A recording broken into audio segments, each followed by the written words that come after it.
Okay, I am live. Cool. Awesome.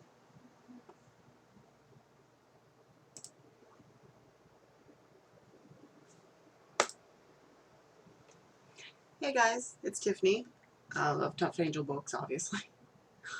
So it's been a while. I'm on my wrong screen.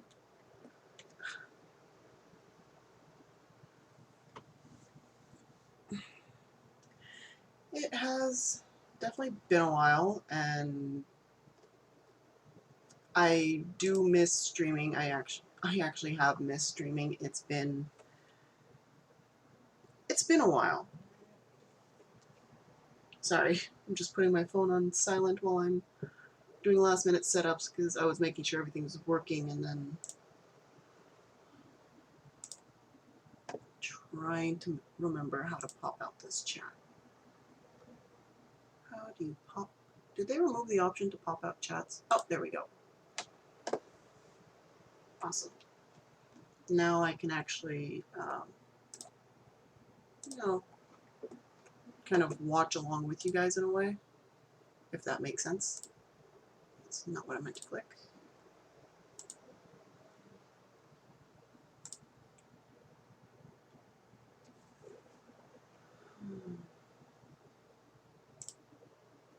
Sorry for the silence.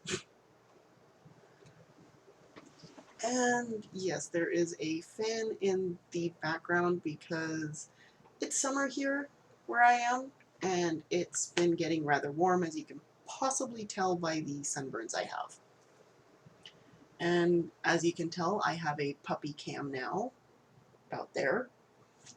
And, oh, that is my dog, Mercury. She has her own Instagram account if you guys want to follow that.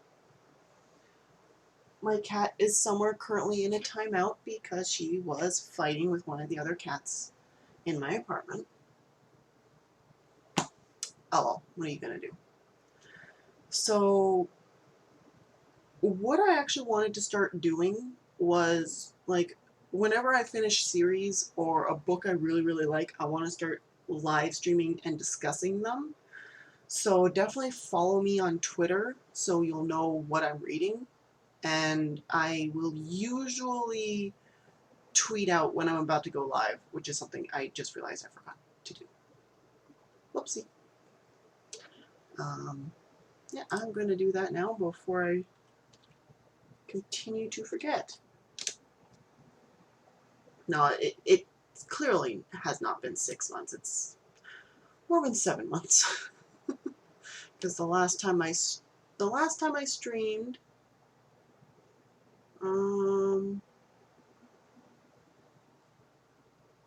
yeah, the last time I streamed was the end of the year last year.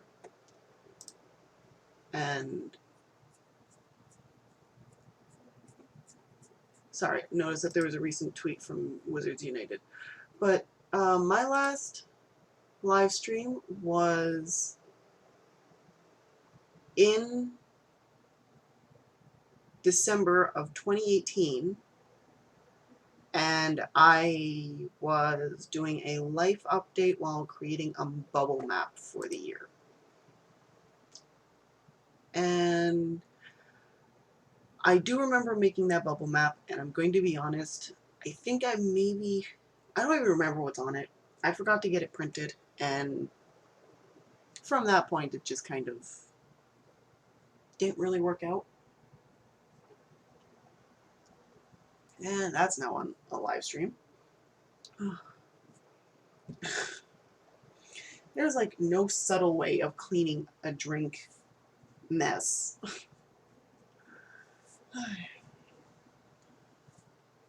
No, I just didn't. I have forgotten how to drink.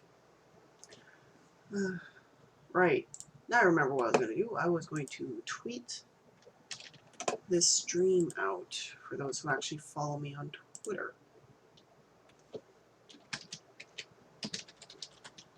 I am now live and talking about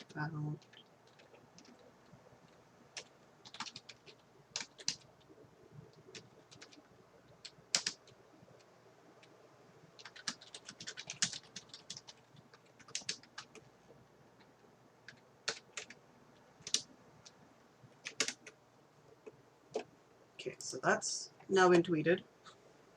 Completely forgot to do that. And I forgot to post it in my Discord. If you want to join my Discord, do !Discord in the chat and you'll get the link. Assuming Nightbot's actually awake. There is my Discord. Don't think anyone... Yeah, a couple people are online. Alerts.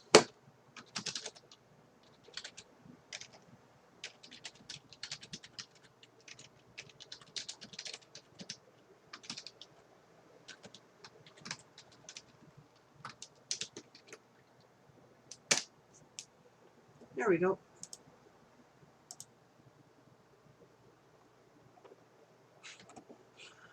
Oh, I really need to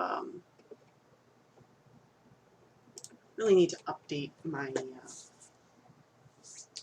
my Discord and bot stuff.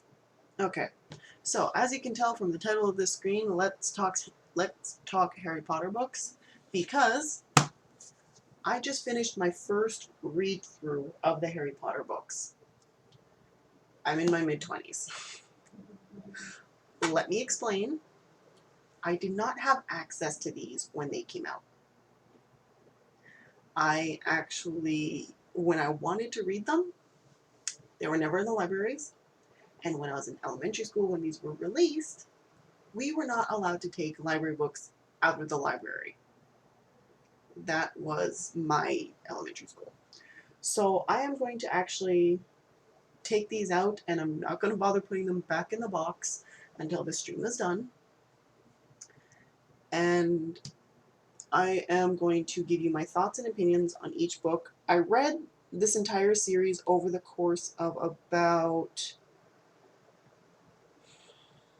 I want to say 3 years, but in reality it was likely 2. I used to be a booktuber, and you can still find my booktube channel and all of the videos I've done. It's the same name I have on here, Tough Angel Books.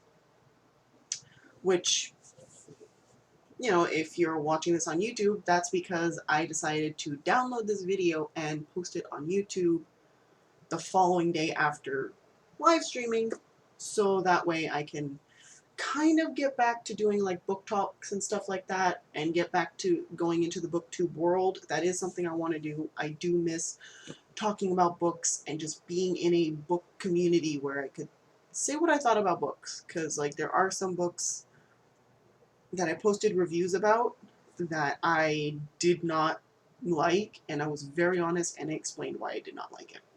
So it wasn't just, oh, this was a terrible book, I didn't like it. I actually gave reasons, I gave examples, and I warned you if I was going to spoil. Now, because Harry Potter is so widely known, if you are here and you just watch the movies, you will not understand the pure joy I had reading these books. Because, like, once I finished the last book, I was so incredibly happy with everything that I understood why people reread this series. I understood why people are so adamant about doing that.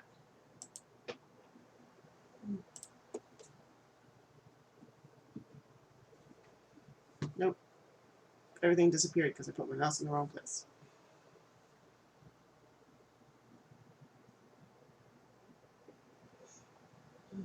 I really should put my phone away and not like have it in sight, but it's such a terrible habit.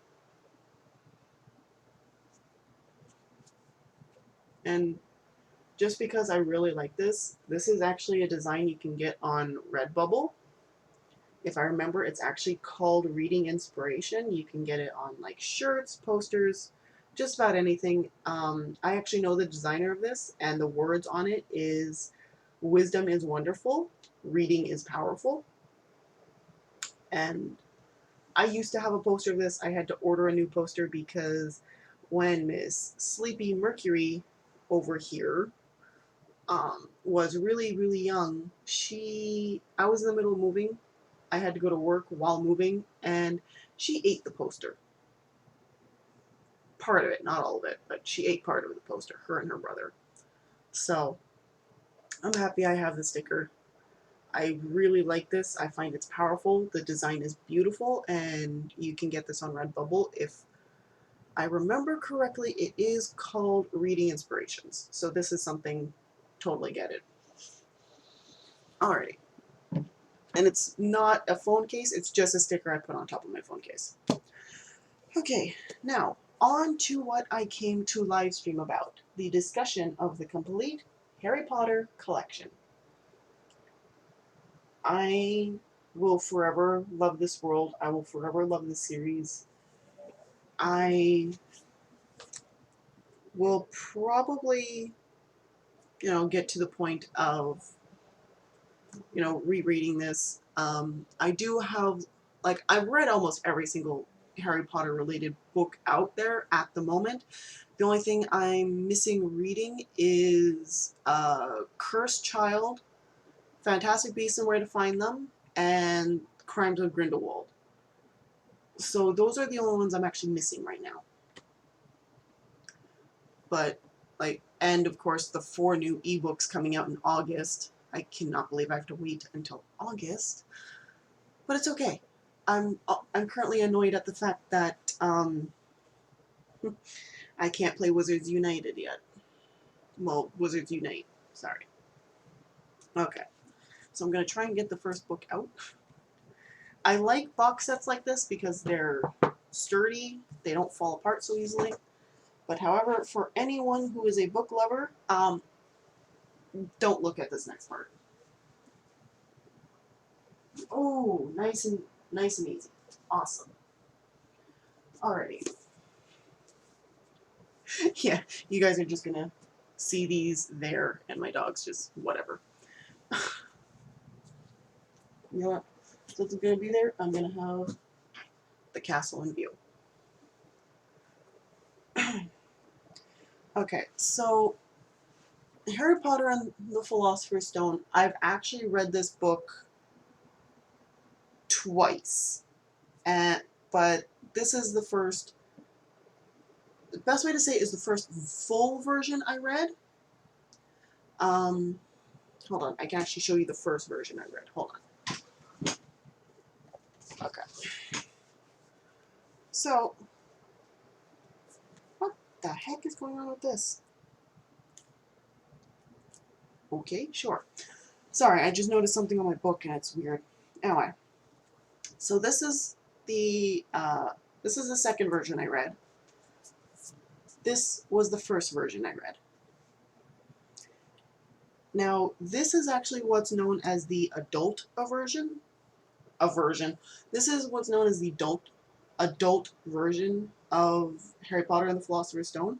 I actually really like this cover. I wouldn't mind getting the entire set like this. I find it's actually really well done and placed, and it was really eye-catching. I bought this at one of my local bookstores, and I saw it and bought it because the cover was eye-catching. And I was really, really interested in reading the stories. But the only thing is because this is the adult version, you don't get pretty layouts or anything like that. You just get texts and everything. You don't get illustrations like you do. I'm trying to find a chapter. But you don't get the stars or anything. You don't get stuff like that when you're reading the adult version, which, it kind of a letdown because seeing the stars on the chapters does make it a bit more magical. But that's my thoughts on the layouts of these. I currently have 3 copies of Philosopher's Stone. I have the Slytherin edition in paperback. As soon as I get the chance, I'm going to get the other 2 editions in paperback. Of course, Slytherin, because that is my house. But yeah, so my thoughts and opinions on this is it explains a bit more. You get a bit more of an understanding of the actual beginning. what happens, and just kind of just a full general understanding a bit more than in the movies. At this moment, I cannot remember everything because it has been about 2 years since I read this, but I do remember just, just simply reading this and going, okay, this is interesting. So there's definitely, that. Um, I really, this is probably going to sound repetitive because just about everyone has said this. This is probably one of the best starts to a series I've read in a while, and like, I'm currently in the process of trying to finish 3 trilogies that I read the first 2 books of, but not the last one of. So I'm currently in the process of doing that. I am really happy with how this whole story arc started with this book. And I just realized this is being held over my puppy cam, so can't really see it properly. But I love this start of the book, and well, this start to the series. I liked seeing, I liked actually experiencing like what Harry was actually going through at the Dursleys, and like, how did Harry actually, actually end up going to the zoo and everything, because it's not just, oh, they decided to take him with them out of the goodness of their hearts, like in the movie. No, no, no. There's other stuff that happens in here, like just in the first few chapters that you learn, and it's like, okay, the Dursleys were the worst. But this was actually a really good start. I love the way this played out. I love the description of everything, the understanding of the surroundings, everything. So that is my honest thought of Philosopher's Stone. I enjoyed this book so much. I probably won't do an annual reread. I might do a biannual reread, so like every 2 years. So this is definitely something I wouldn't mind rereading, but now that I've read the entire story, I will probably go through it a bit faster and notice some details I didn't notice before, which, if you've ever reread books, is something that happens a lot. So that is my opinion of Philosopher's Stone. I'm keeping them in the best order I can, so I'm going to be laying them face up. Chamber of Secrets. I'm trying to remember, because like half of these books I read about 2 years ago, the other half I read within the last year, and like Deathly Hallows I read within the last couple of months. Actually, I think I started reading it 2 months ago, finished it earlier this month. So Deathly Hallows is definitely more fresh in my mind. But I do remember, reading through this and just, kind of understanding the fear, the curiosity, the caution that Harry and his friends were going through, trying to figure out what was going on, why did it seem like Harry was being blamed, and just why everything was happening in general. Like, it seems like a weird thing, but it's definitely something that a lot of people haven't really... I don't think a lot of people have actually considered that there's a lot more that happens to these characters than just what the movies portray. Now, I grew up on the movies. I watched the movies first.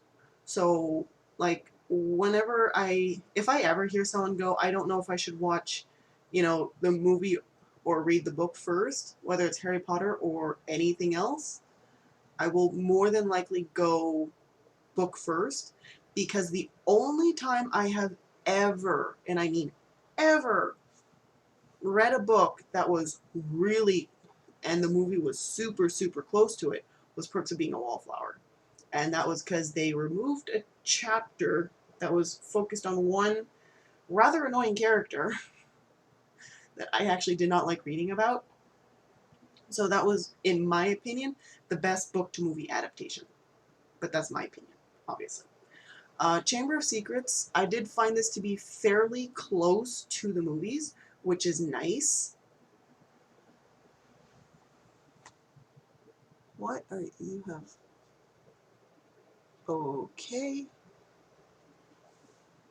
Sorry, weird chat came up. I've never seen that before. Something from Live Pet. Okay. But Chamber of Secrets, from all the books I read in the series, the movie is the closest to the book. Of course, there are some details that are missing.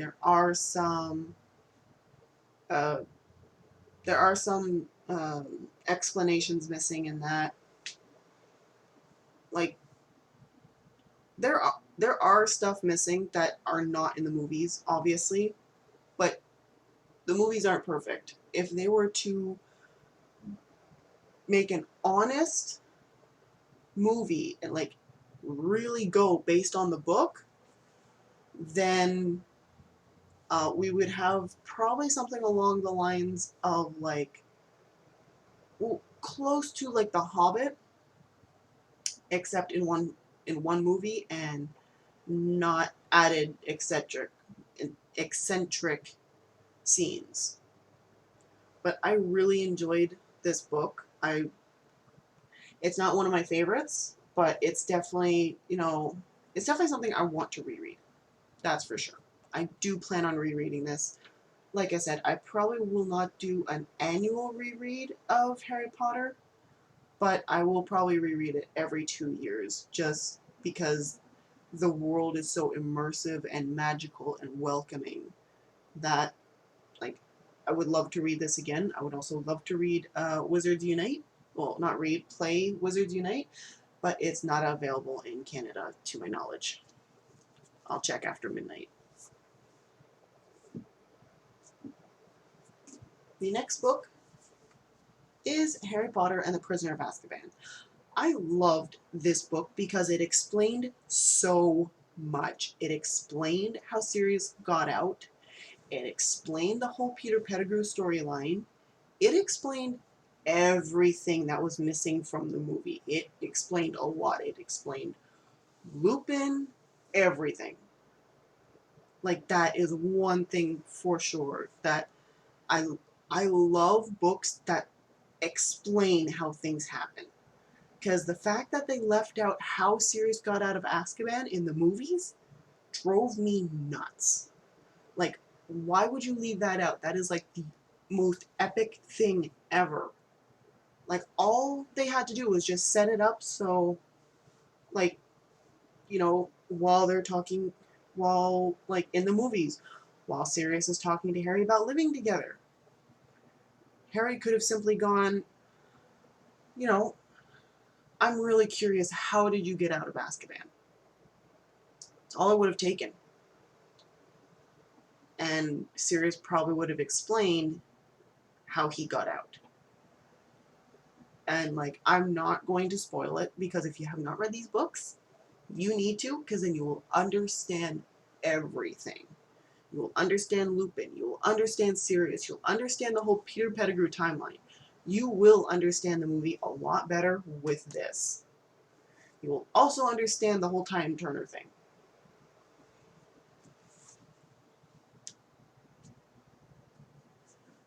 I'm just going to move this a bit closer because I realize my dog's slightly obstructed by the box. And just in case anyone was wondering, the blue thing about here, the blue thing here, it's a cooling pad for my cat. My cat is excessively fluffy, so this is actually just filled with a cooling gel, and it's currently covered in her fur, but it's filled with a cooling gel, so it actually stays cool. And like I got this at the dollar store, and it like a year ago, and it works so well. It's still keeping cool. My cat loves it. Pretty sure she would be thoroughly upset with me if I ever like took it away from her or something. Okay, now because I was a part of BookTube for so long, there are a lot of BookTubers I watched, like Addix Dean May, Emma Books, Katie Tastic, Jessie the Reader, Ariel Bissett. Like, some big names in BookTube. I used to watch them, and I know a lot of people actually really love Goblet of Fire. I didn't. To be honest, this was my least favorite book of the entire series. I hated this book. Because, well, in the movie it's pretty clear that there's a conflict between Ron and Harry. The conflict is actually more intense in the book. And it is just so, oh my god, it is so annoying. But, however, if you guys have seen the movies, there is a scene where Harry like looks in the pensive because he gets curious and, you know, sees a memory. This actually describes the memory a lot better than the movie, like the movie displayed. And this also explained how, like, again, there was another person locked in Azkaban that got out, and in the movies did not explain it. Was explained here. The entire storyline about Barty Crouch Jr.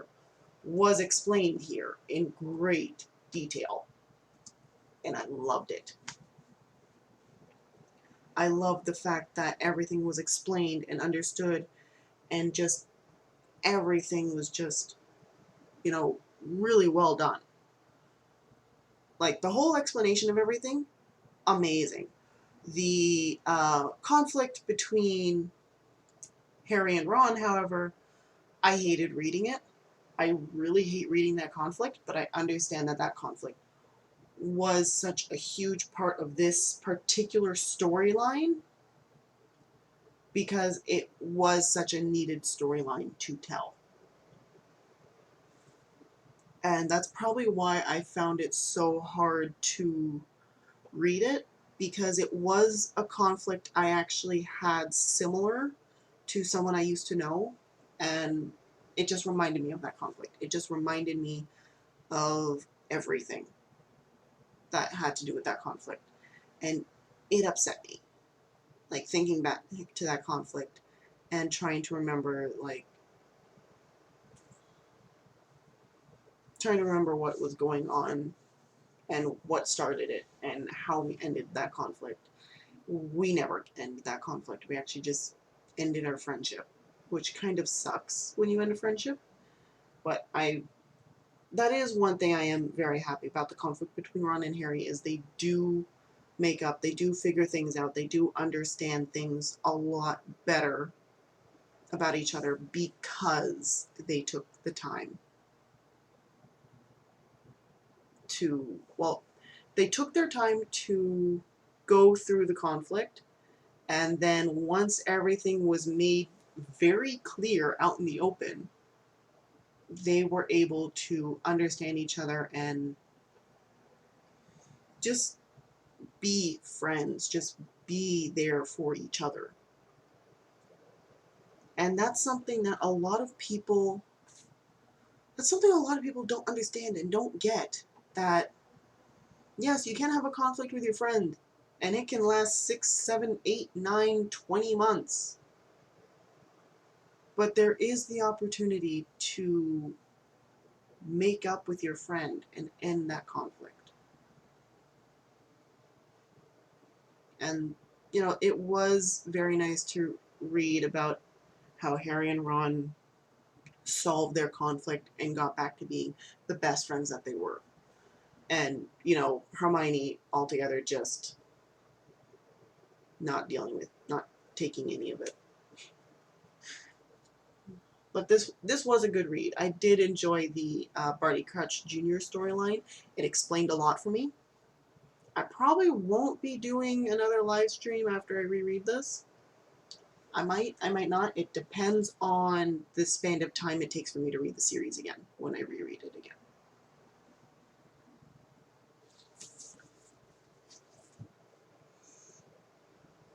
The next book, and the biggest book of the series, with the one character the world hated more than Voldemort, Harry Potter and the Order of the Phoenix.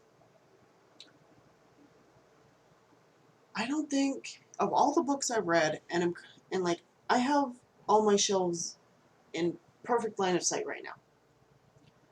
I cannot find a single book where I hated someone so much as I hated Umbridge. Because the books made the movie version look like not an angel, but we'll just go with if you want an introduction to Umbridge, the movie is the lesser of the two evils. Because, oh my god, reading her in this book made me so pissed. You know, reading how everyone was treating Harry like he had no reason to lie. Why on earth would he lie about Voldemort being back? Like, why would he do that? He had no reason to lie in the first place.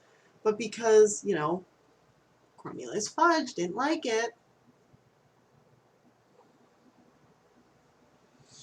This was not one of my favorite books, but it's not on the same level as Goblet of Fire.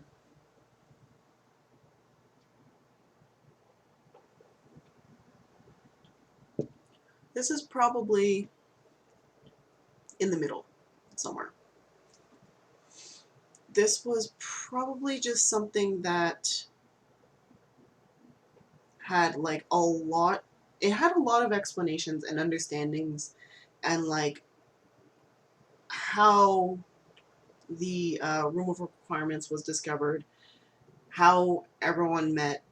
It has more descriptions than anything else, but my god, like all of the scenes in this with Umbridge, I don't think I've ever hated a character so much. I don't think I've ever read about a character so vindictive and mean. Like,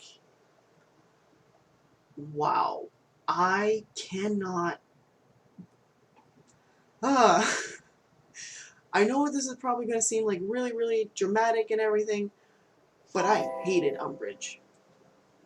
And my notifications are not up, so I did not see that because I forgot to open my notifications.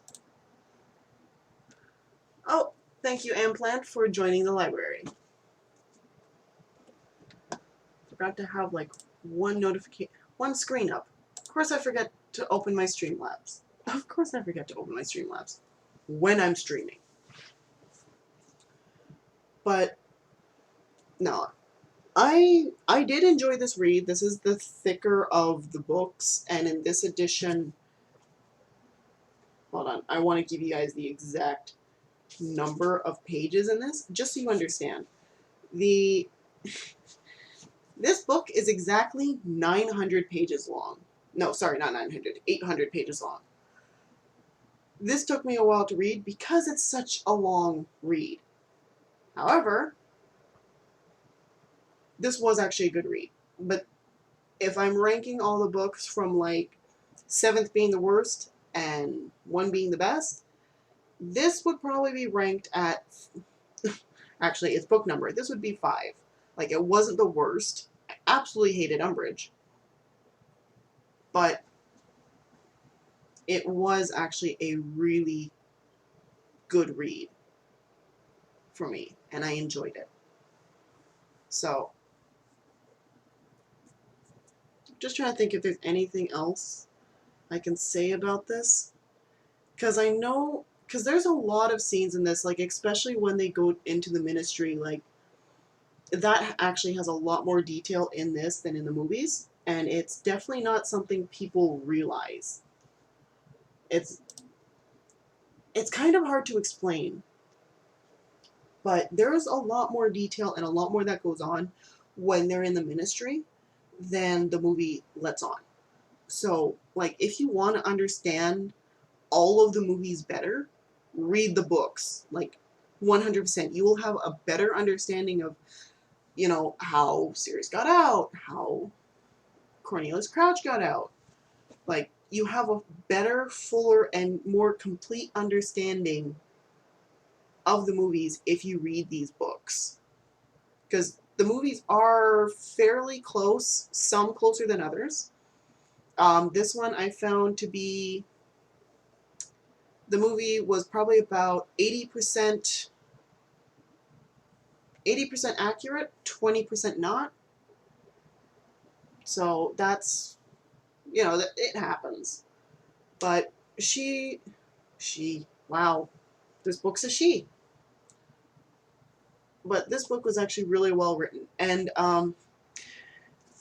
while talking, I completely forgot about this. You guys probably have noticed that some of the text is missing on this. It rubbed off. I don't know how, I don't know when, but it rubbed off. I'm not overly happy about this, but I bought this set as a complete set, so I'm not going to buy a new one just because the front is missing its letters. I can still read part of Phoenix on the spine, but I also know which book this is based on the cover, so I don't really need the title on the book to know what it is.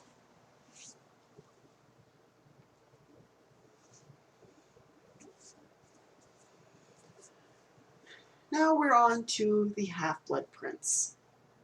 I was reading this book primarily at work, and so anyone who's read this book knows that a lot of the scenes that were in the movie are a bit more intense in the book. And I really don't want to say it just because I know that there's people in this world that have not seen either the movie or read the book, but the scene between Snape, Draco, and Dumbledore, I was at work, I was surrounded by people, we were at the busiest point in our day, so we had the most agents when I finished this book. I could not cry because I was taking care of customers, I was surrounded by people, could not cry at work. I literally came home, my roommate was not home yet, and I cried. My roommate actually had to go do something, but I cried about that scene. I somehow kept it in the entire way home from work, which, depending on my mode of, getting home, can take between 15 minutes to 45. That scene messed me up. But again, this is also another scene where this is another movie. Whoa, why? Why? This is another book where it definitely explains a lot more than people realize. Like, this explained so much. You have a more understanding with, like, what Dumbledore and Harry are doing. You have more of an understanding with just about everything. And there's only one thing I forgot to mention in Order of the Phoenix.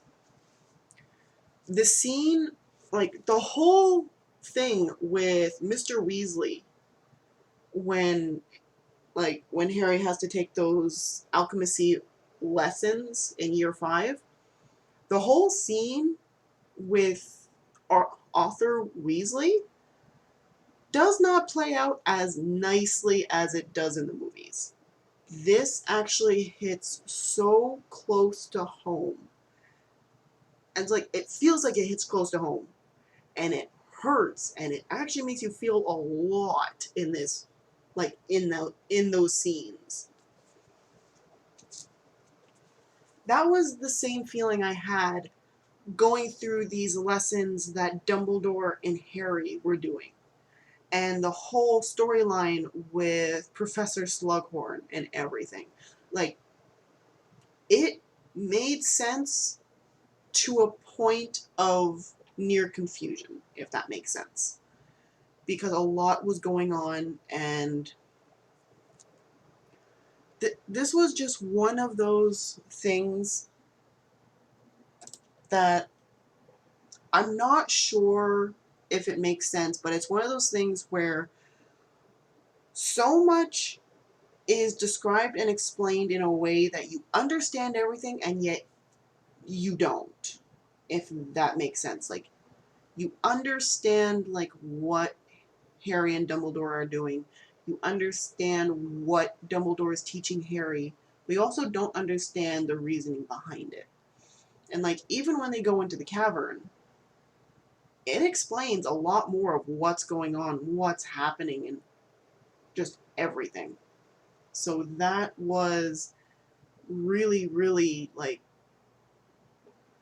hard to believe and difficult and trying, and like this would very simply be put in slot 3 for one of my favorite books. Wasn't my absolute favorite, but this was a really, really good read. And lastly, but not least, Harry Potter and the Deathly Hallows. Oh my god, did I love reading this book. This book was amazing. It explained a lot more. It was a lot more fast-paced than the 2 movies. Like, all the dots were connected faster. You understood what they were thinking. You understood what was going on. You understood Ron's anger, and you understood Hermione's emotions. You understood everything a lot better. And the epic fight scene in the movies doesn't happen in here, but the whole scene between Harry and Voldemort is so well done that it actually surprised me. It's like I was expecting the fight scene from the movies, because as I mentioned, I watched the movies before I read the books. The fight, there was a fight scene, wasn't as dramatic or as theatrical, but it was absolutely amazing. Like, I loved the way everything was put to place. I loved the way all the dots were connected. This explains so much for me, and I love books that explain what's going on and just doesn't go with the narrative of, oh, well, this happened. Like, there is a point where a line literally says, and everything happened at once, and then explains everything that happened in, like, in the Battle of Hogwarts. Everything happened. Everything is explained in order from what, because this is kind of read, it's read in a third-person perspective, but you're almost over Harry's shoulder the entire time, if that makes sense. It's like you're witnessing the entire journey over Harry's shoulder, which is actually a nice perspective to read from, because you're not in his head, but you're understanding what's going on, which is not something a lot of books can do properly, and it's definitely something very, very interesting and entertaining and just all around awesome, to be honest. And again, this explained so much, and like, my biggest question when it came to the movies was, how did those Death Eaters find Ron, Harry, and Hermione at that cafe? And that's explained. It's explained how they're found in the cafe. It's explained how they're found in the forest.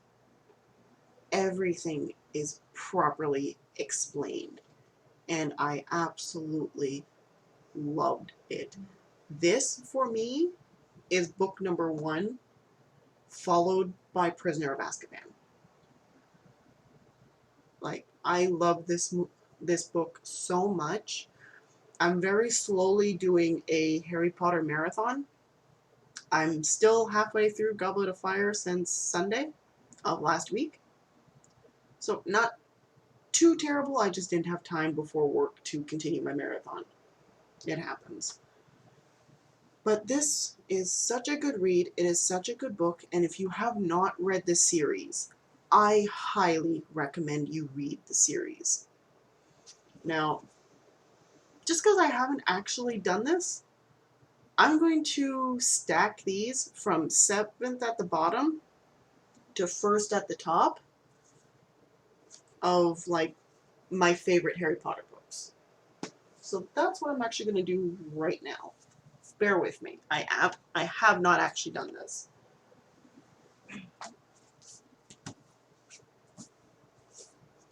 So, um, for number 7, it's Goblet of Fire. For number 6, honestly, like, it's a good introduction, but Philosopher's Stone. I really should not be holding it like I'm a waitress. That's a terrible idea. 5 is Order of the Phoenix. 4 is most definitely Chamber of Secrets. It's a nice in-between there for me. 3, HalfBlood Prince. 2, Order of the Phoenix. No. 2 is Prisoner of Azkaban. I'm mixing up my own thing. And my all-time favorite of the entire series is Deathly Hallows. This is my rank from favorite to least favorite. And, like, if you guys have not read these books, even if you guys are not avid readers, you can get the audiobooks off of Audible and other ebook. Wow, I cannot talk anymore. Of audiobook streaming sites. And, like, I really recommend you guys read these if you guys have not read them yet. They are such a good read, and I think,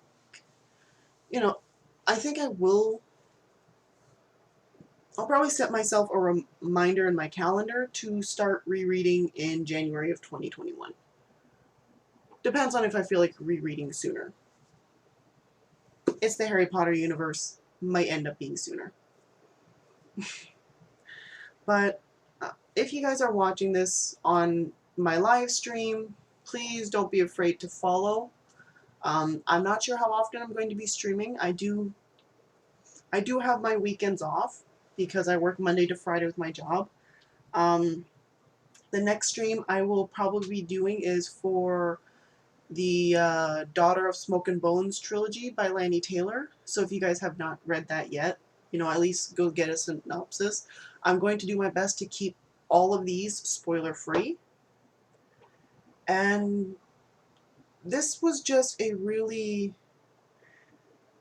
is something I actually want to start doing, and I'm probably going to get a better webcam to do this, or I might, not have a puppy cam.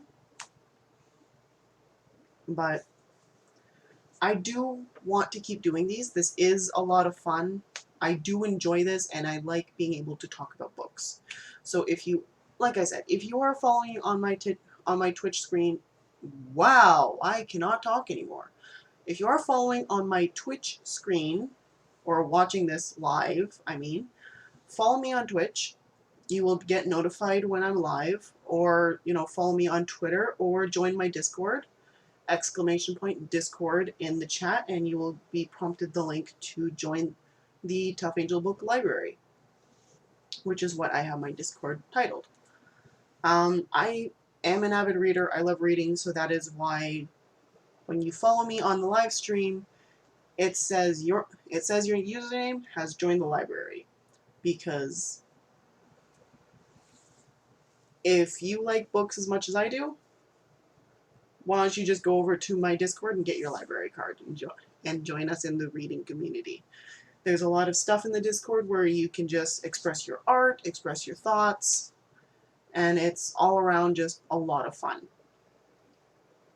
If you are watching this on my YouTube channel, please feel free to subscribe and like, and leave a comment down below on your thoughts and opinions on either the movie or the books, or both if you've read I was about to say if you read the movies. If you read the books and watched the movies, please feel free to leave a comment down below of what you think in general. Alright, that is all I'm going to do today. Thank you very much for joining me and watching this entire thing, and I will see you as soon as I'm done Dreams of Gods and Monsters. Have a good night.